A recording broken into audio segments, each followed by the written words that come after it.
우리 옆에 계신 분들이랑 인사하겠습니다. 우리 좌우에 계신 분, 우리 앞에 계신 분과 인사하실 텐데 오늘 설교의 제목입니다. 당신은 나의 기쁨입니다. 이렇게 인사하겠습니다. 당신은 나의 기쁨입니다. 조금 약하죠?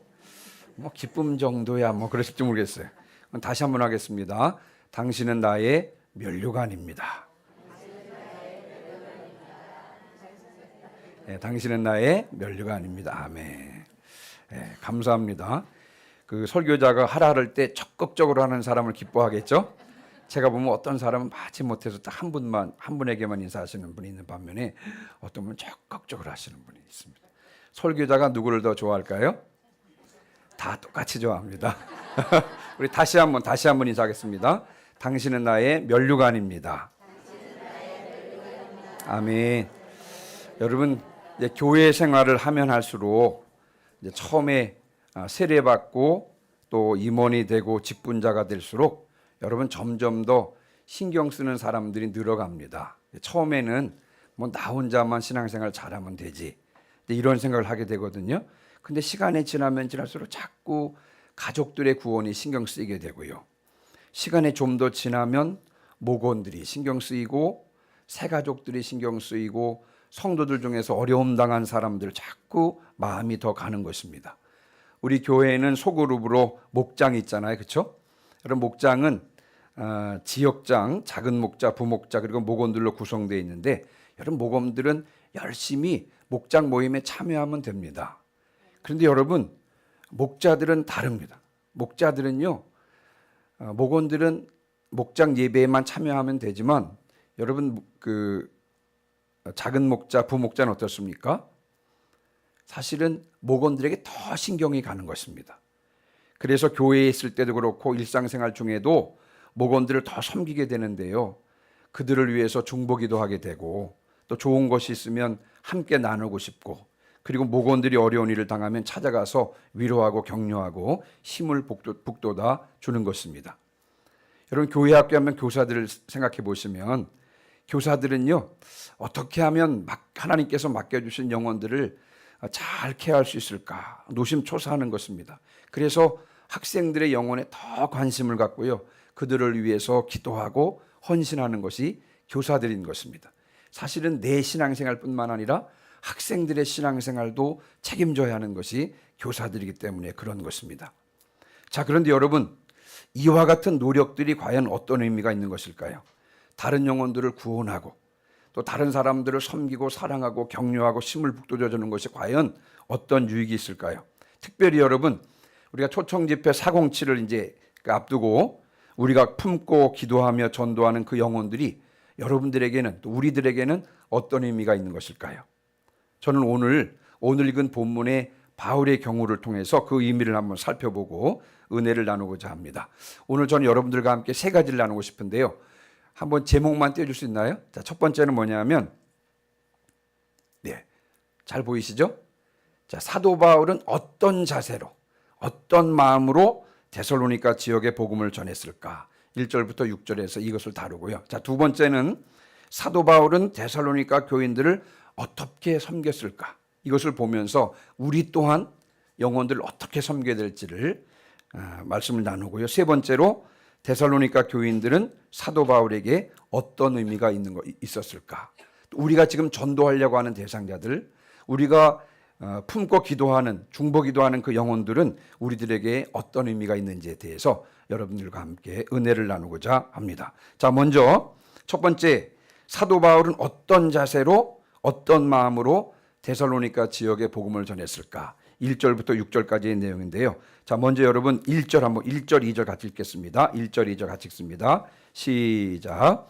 형제들아 우리가 너희 가운데 들어간 것이 헛되지 않은 줄을 너희가 친히 아나니 너희가 아는 바와 같이 우리가 먼저 빌립보에서 고난과 능욕을 당하였으나 우리 하나님을 힘입어 많은 싸움 중에 하나님의 복음을 너희에게 전하였노라. 아멘. 여러분 1절 보시면요. 형제들아 우리가 너희 가운데 들어간 것이 헛되지 않은 줄을 너희가 친히 아나니 여기서 우리가 아는 바울과 실라를 말하는 것이죠. 그렇죠?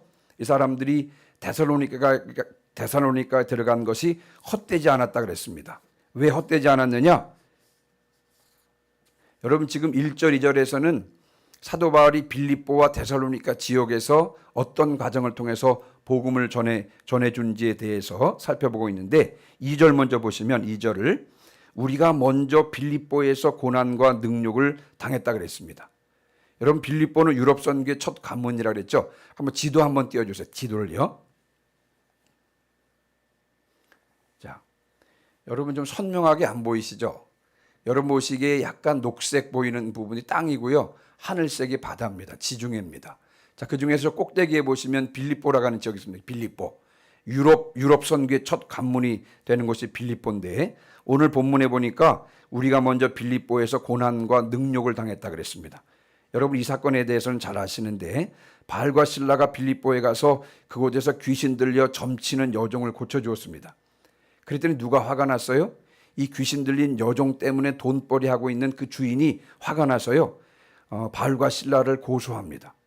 그래서 여러분 바울과 실라가 모진 매를 받아 고난을 당합니다. 그리고는요 정확한 판결도 없이 감옥에 갇히게 됩니다.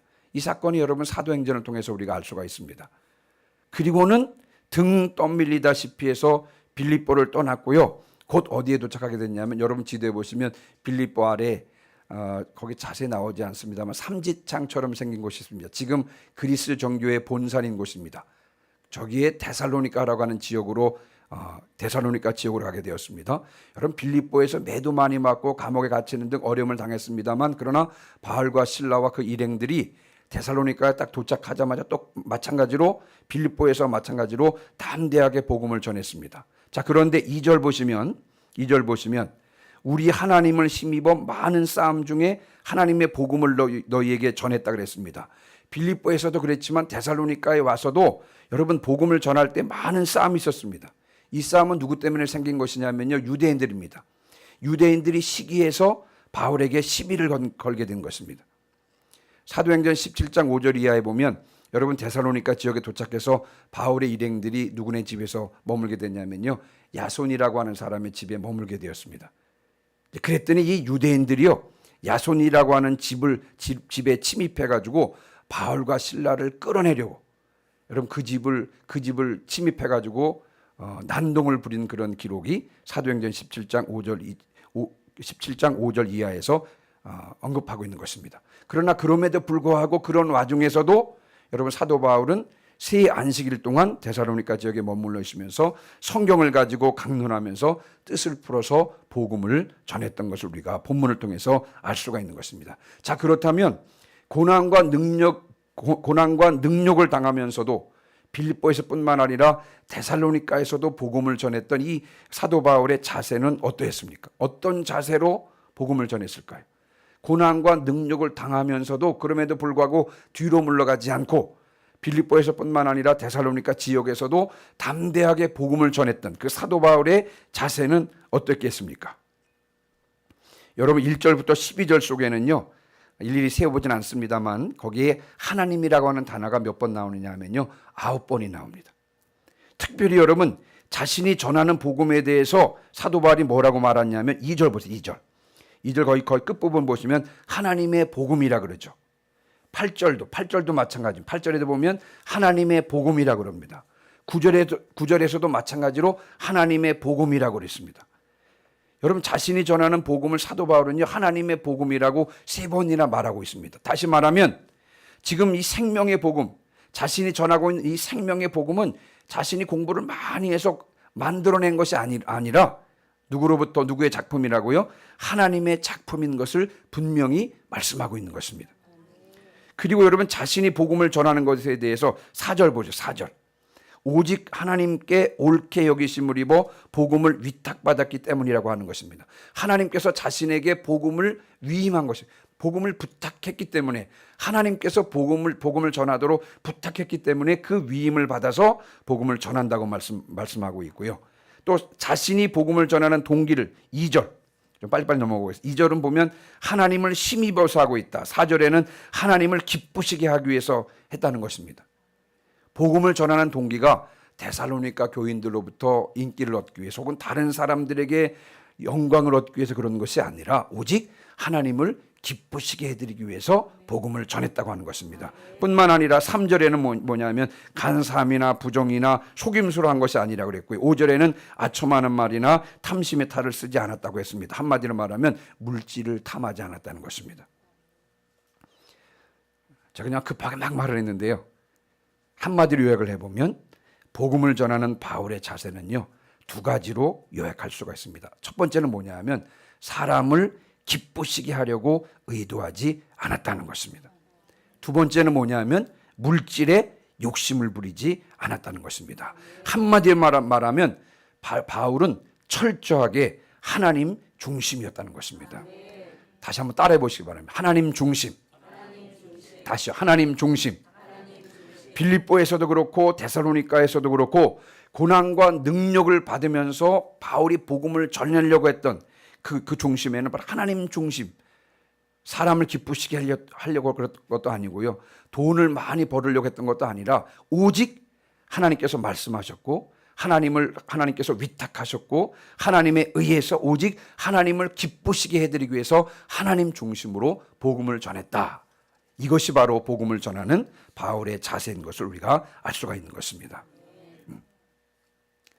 여러분, 이것은요, 오늘날 복음을 전하는 우리들이 가져야 될 마땅한 태도인 줄 믿습니다. 복음을 전하든지 아니면 다른 하나님의 일을 하든지 사람을 기쁘게 하려고 하거나 물질을 얻을 욕심을 한다면 여러분, 이것은 사람 중심이라고 할 수가 있겠습니다. 그러나 무엇을 하든지 오직 하나님을 기쁘시게 해드리기 위한 순수한 마음으로 한다면 이것은 하나님 중심이라고 할 수 있을 줄 믿습니다. 복음을 전할 때, 그리고 다른 하나님의 일을 할 때 바울처럼 철저하게 사람 중심이 아니라 하나님 중심으로 행하시는 성도들이 되시기를 주님의 이름으로 축원합니다. 자, 이제 두 번째는요, 사도 바울은 데살로니가 교인들을 어떻게 섬겼을까요? 7절부터 12절을 근거로 이렇게 말씀을 드리려고 그러는데, 먼저 우리 그림 하나 보겠습니다. 제가 그림 하나 소개해 드리겠습니다.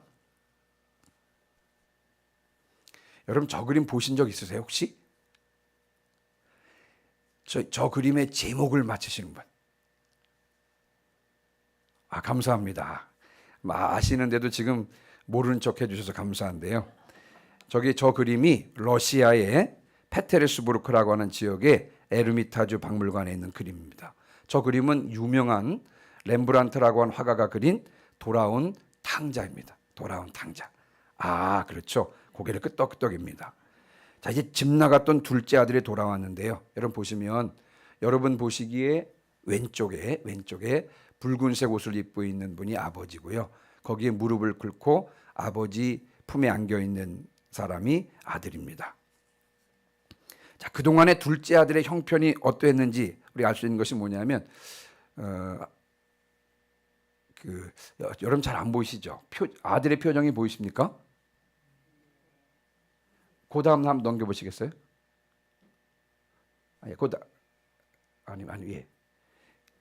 예.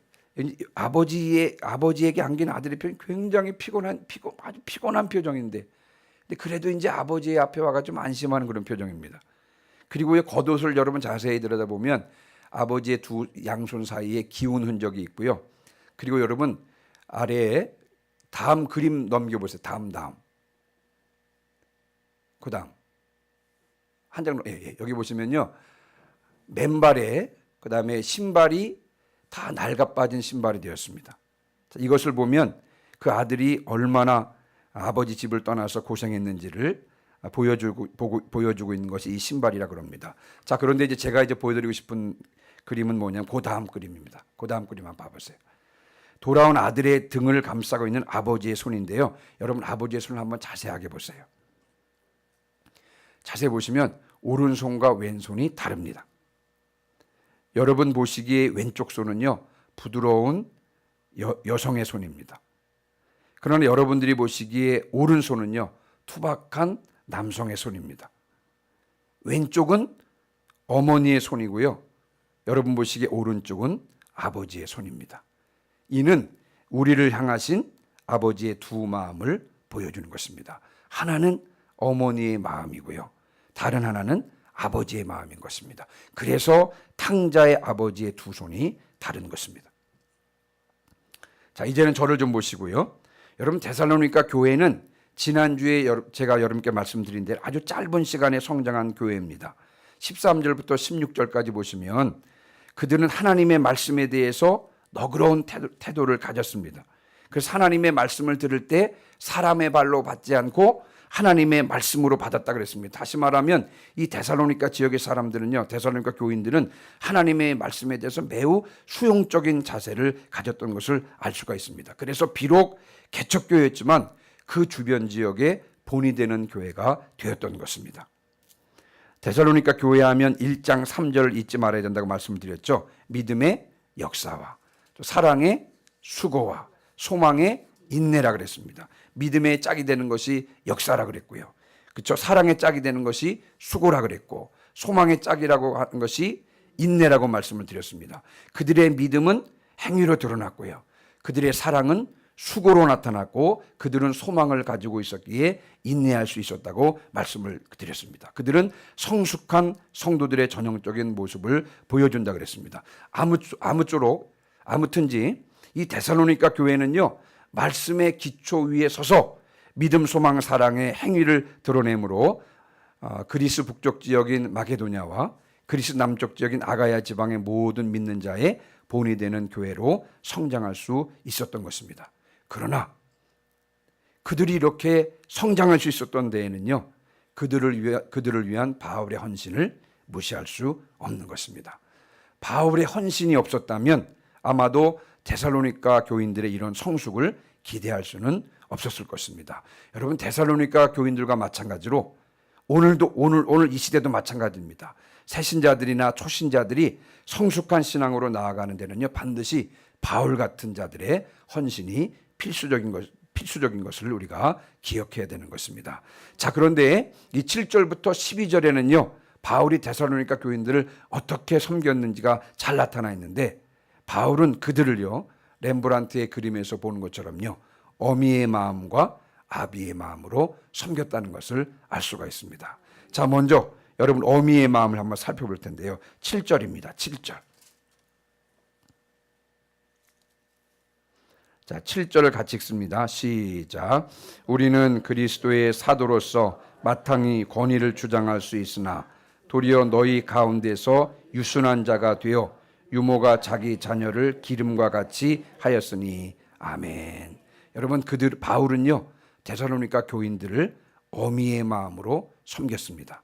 여기서 말하는 어미의 마음은 제가 어머니의 마음이라는 표현보다도 어미의 마음, 그렇게 더 마음이 가가지고요, 그냥 어미의 마음으로 표현을 했는데, 어미의 마음을 단어 두 개로 요약을 하면 사도 바울은요, 유순이라고 하는 단어와 자기 자녀를 기른다, 양육이라고 하는 단어로 요약할 수가 있습니다. 다시 말씀드리면 이 어미의 마음은 뭐와 뭐라고요? 첫 번째는 유순이라고 하는 단어가, 두 번째는 뭐라고요? 양육이라는 단어입니다. 여러분 유순하다는 말은 부드럽고 순하다는 뜻입니다. 말 그대로 유순하다, 부드럽고 순하다. 자, 그러면 양육하다는 뜻은 무엇입니까? 양육하다는 뜻. 제가 이제 원어를 찾아보니까 이 양육하다는 말이 헬라어는 달포의 뜻이 뭐냐면 따뜻하게 하다는 뜻입니다. 따뜻하게 하다. 제가 그 설교를 준비하면서 이 양육하다라고 하는 단어가 이게 따뜻하게 하다라는 뜻이구나. 원래의 뜻은 따뜻하게 하다라고 하는 것이구나. 라는 것을 가지고 많이 묵상하게 되었습니다. 식물은 기온이 기온이 맞으면요, 여러분 잘 자랍니다. 여러분 고무나무 있죠? 여러분들은 고무나무 얼마나 큰 것을 보았습니까? 혹시 고무나무가 느티나무만한 고무나무를 보셨습니까? 저는 봤습니다. 이집트는요, 1년 12달 고무나무가 자라기 때문에요, 그게 고무나무인지를 모릅니다. 우리로 말하면 느티나무 같은데 그게 고무나무예요. 그 정도 큽니다. 예. 기온이 잘 맞으니까, 식물은 기온이 잘 맞으니까 잘 자라는 것처럼 사람을 양육하고 변화시키는 것도 바로 이 따뜻한 마음이 아닌가 싶습니다.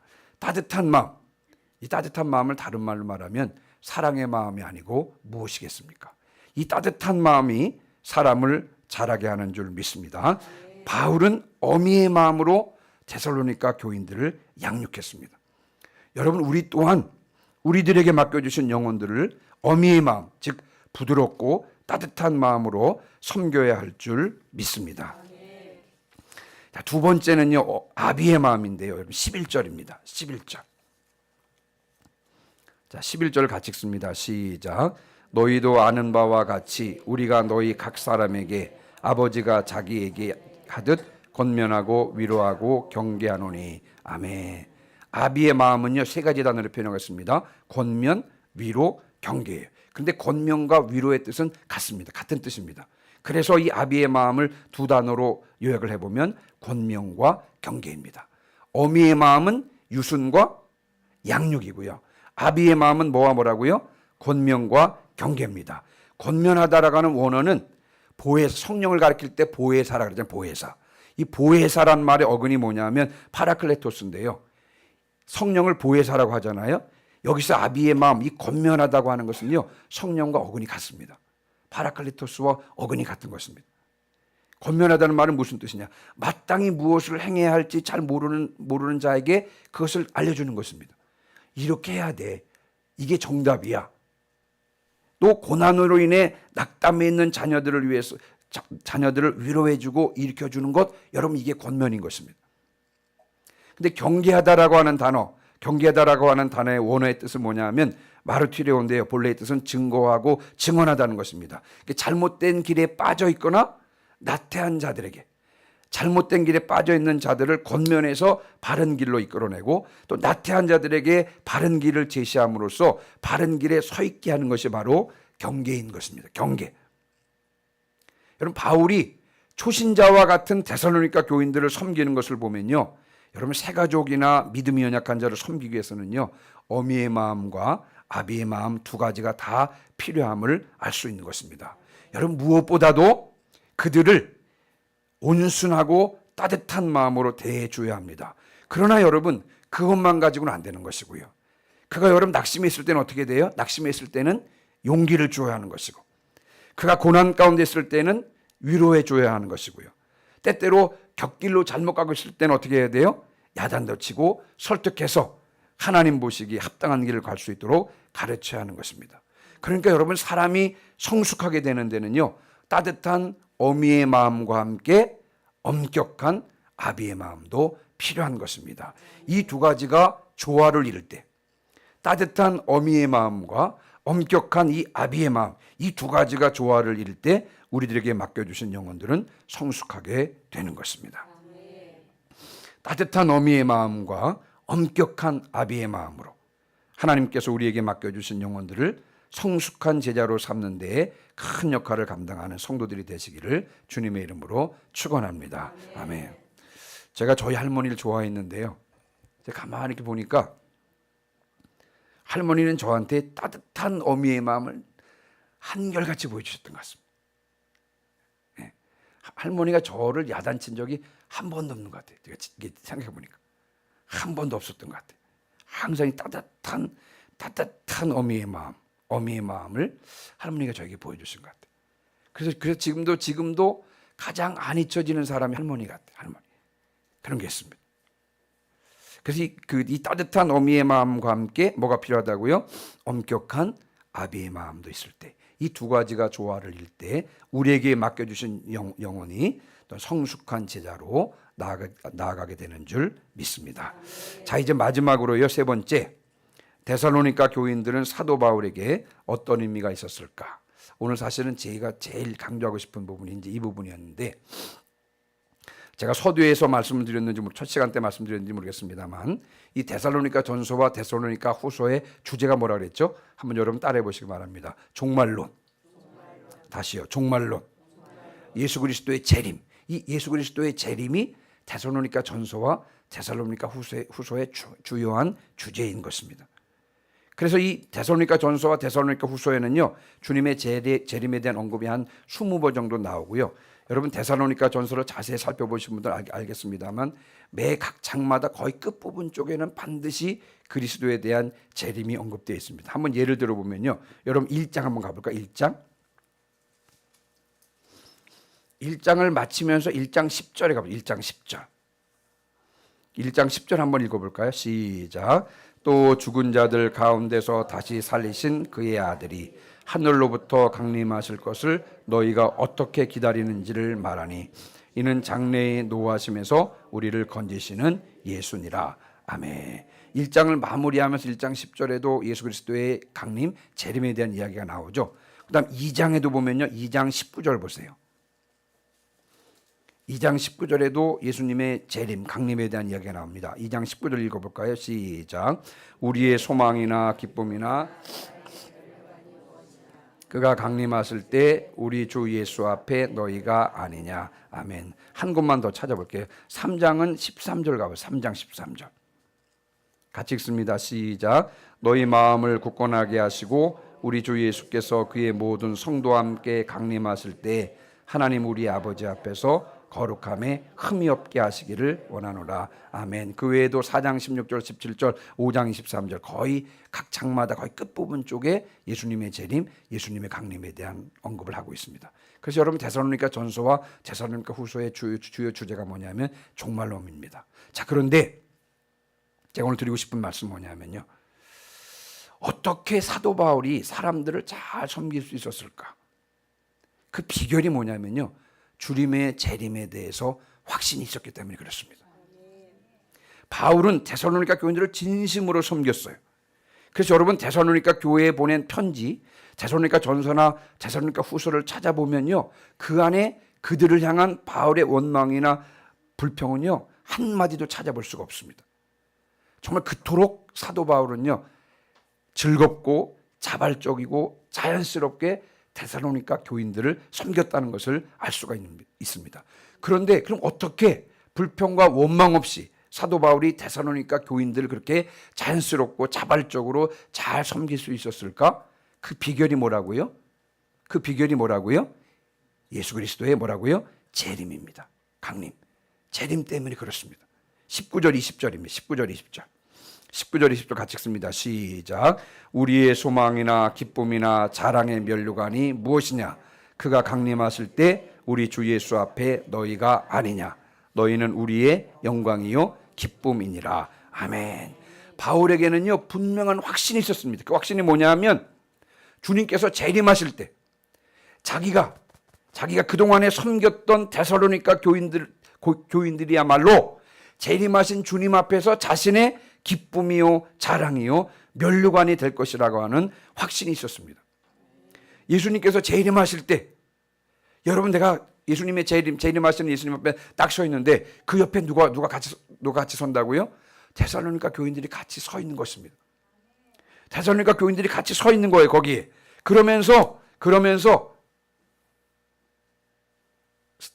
지난번에 한 목사님 말씀하셨잖아요. 데살로니가 교인들이 재림하신 주님 앞에서 사도 바울 이야기를 하는 것입니다. 예수님, 제가 바울 때문에 예수님을 영접하게 되었고요. 제가 바울 때문에 주님을 알게 되었고 주님의 자녀가 되었고 이렇게 영생을 선물로 받게 되었고 주님 재림하실 때 이렇게 주님을 맞이하게 되었습니다. 이 모든 것이 다 예수님 앞에 서 있는 바울 때문에 그렇습니다.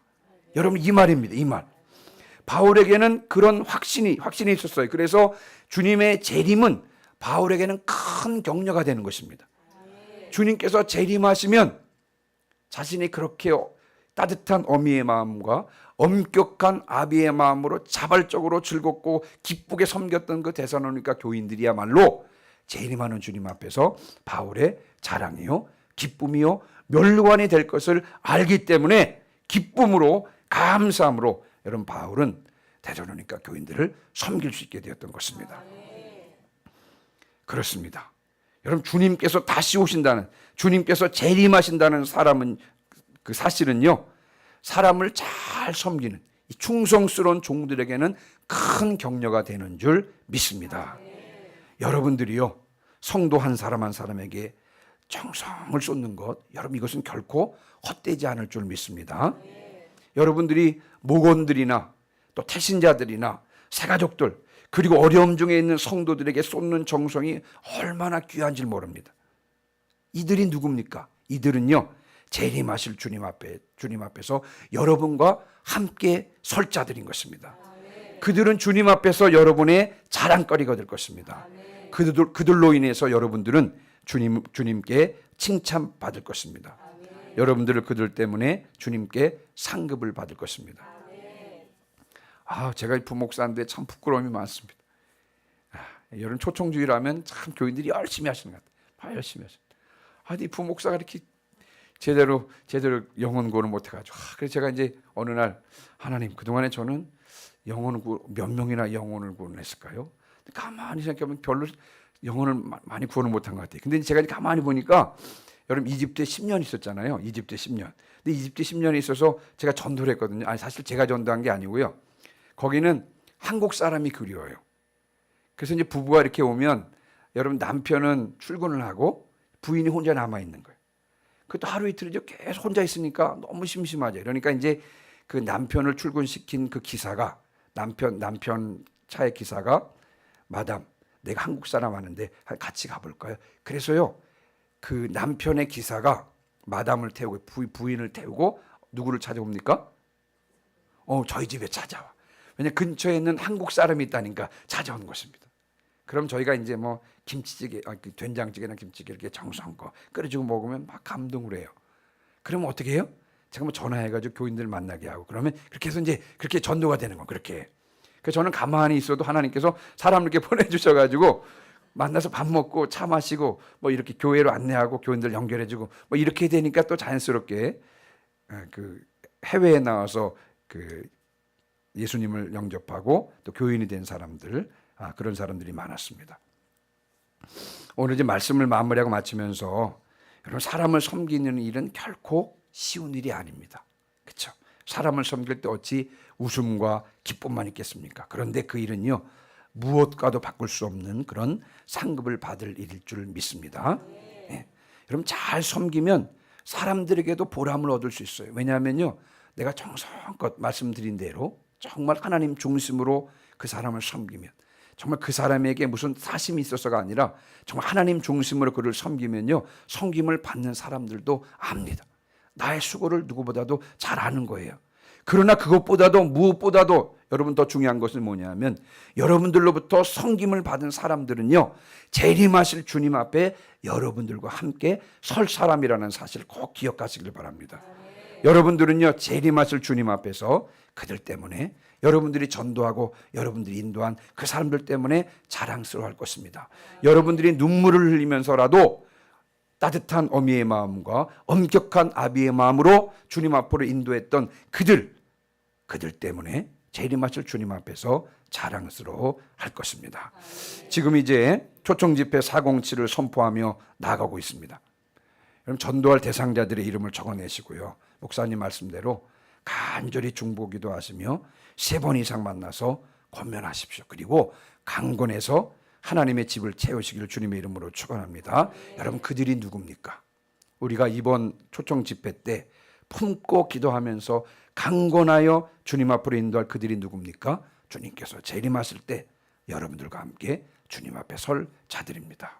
그들은 재림하신 주님 앞에서 여러분들의 기쁨이요 자랑이요 면류관이 될 자들임을 분명히 확신하시고 이번 407 초청집회 407에 여러분 마음에 품고 영혼들을 주님 앞으로 인도하는 저와 여러분 되시기를 주님의 이름으로 축원합니다. 아멘.